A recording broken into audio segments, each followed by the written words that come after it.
pada siang hari ini pukul 14 waktu Indonesia Barat kami sedang melaksanakan pembangunan, yaitu melepaskan daripada arah kiblat agar masjidnya berarah menghadap ke dalam kiblat yang sudah diukur oleh tim hisab dari Kementerian. Membangun masjid. Ustaz, aneh nggak mampu bangun masjid. Berapa biayanya, Ustaz? Subhanallah. Bangun masjid kayak gini aneh kayaknya nggak mampu, Ustaz. Terus bagaimana, Ustaz? Apakah keutamaan membangun masjid? Misalkan aneh cuman mampunya ngasih tembok misalkan 100, ya misalkan ya. Apa keutamaan membangun masjid ini dapat sama aneh, Ustaz? Jawabannya dapat. Bahkan di dalam sebuah hadis Nabi SAW menyebutkan, siapa yang membangun masjid sebesar sangkar burung. Sangkar burung itu berapa sih besarnya? Hah? Kecil. Kata Nabi SAW, banallahu lahu baitan fil jannah. Allah bangunkan untuknya satu rumah di surga.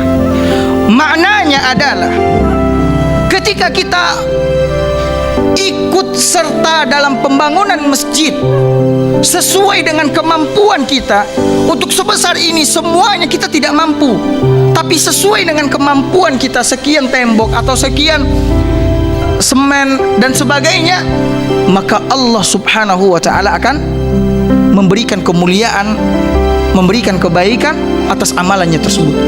Masjid ini, Bapak Ibu kaum muslimin muslimat yang dimuliakan oleh Allah, adalah tempat yang paling mulia di permukaan bumi.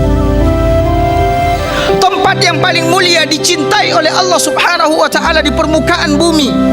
Masjid, di mana di dalamnya Allah memerintahkan hambanya untuk mengingat Dia, untuk menyebut namanya, untuk bertasbih kepadanya, untuk memujinya.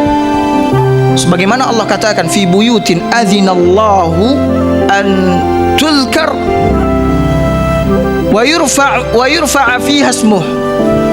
Di rumah-rumah Allah Subhanahu wa ta'ala itu Allah berikan izin untuk namanya diangkat, disebut dan sebagainya.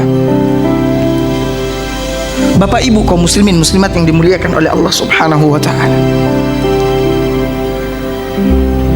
masjid dibangun atau didirikan biasanya untuk apa? Sholat, kemudian ngaji, ya kan? Kemudian zikir, kemudian tempat berkumpulnya kaum muslimin untuk menyelesaikan permasalahan dan sebagainya.